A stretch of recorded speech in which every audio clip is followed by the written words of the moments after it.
Welcome to my channel. I'm so glad you're here. If you've clicked on this video, chances are your heart is carrying a weight words can barely describe.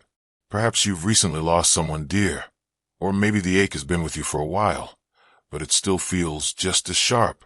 I'm here to tell you this. I see you. I've walked this road myself, and while it's not easy, there's a way through. Let me take you back to a cold February morning, nearly a decade ago.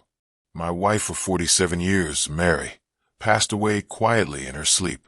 We'd been through everything together, raising kids, losing jobs, building a life from scratch, and growing old side by side. And just like that, she was gone. I remember the silence of that morning like it was yesterday. It wasn't just the absence of her voice. It was the absence of her breath, her laughter, her presence in every corner of the home we built. The days that followed were a blur. Friends brought casseroles. The kids stayed over for a while. But once the funeral ended and everyone went back to their lives, I was left with mine, and mine had changed forever.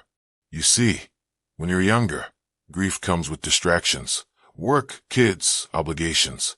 But when you're older, it's different. The silence is louder. The loneliness is heavier.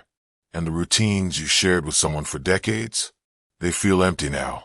I found myself sitting in her favorite chair, listening to old voicemails, just to hear her voice again. I even caught myself sitting 2 plates at dinner, out of habit. And for weeks, I couldn't bring myself to move her slippers from beside the bed. That's the thing about grief in later years. It intertwines with every part of your daily life. It's not just the person you lose. It's the rhythm, the sense of purpose, the mirror to your memories. But here's what I learned. Healing doesn't mean forgetting.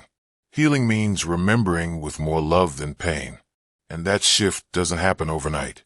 What helped me most were small, consistent steps. Every morning, I made my bed.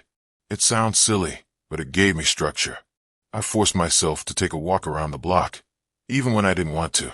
The fresh air, the sound of birds, it reminded me that life was still here, inviting me to participate. I started writing letters to Mary, telling her about my day, just like I used to. It wasn't for her, it was for me. It helped me process, express, and eventually release. One of the biggest lessons I've learned is that grief demands to be felt. There's no shortcut. Don't rush yourself. If you need to cry, cry. If you want to sit in silence for hours, do that.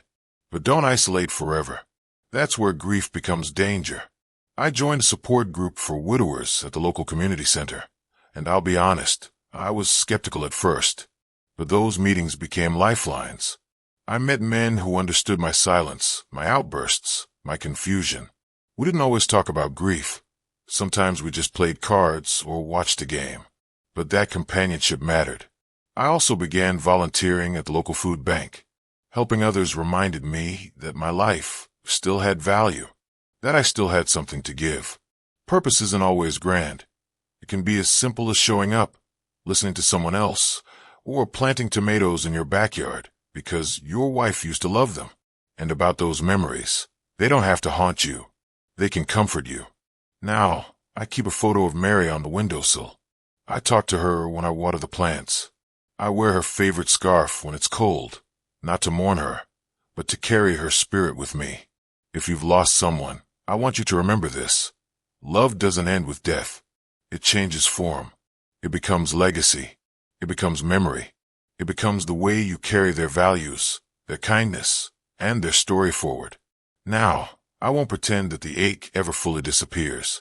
But with time, the sharp edges soften. There's room for laughter again, guilt-free. Room for new experiences. Room for peace. And you're allowed to find joy again. That doesn't mean you've forgotten them.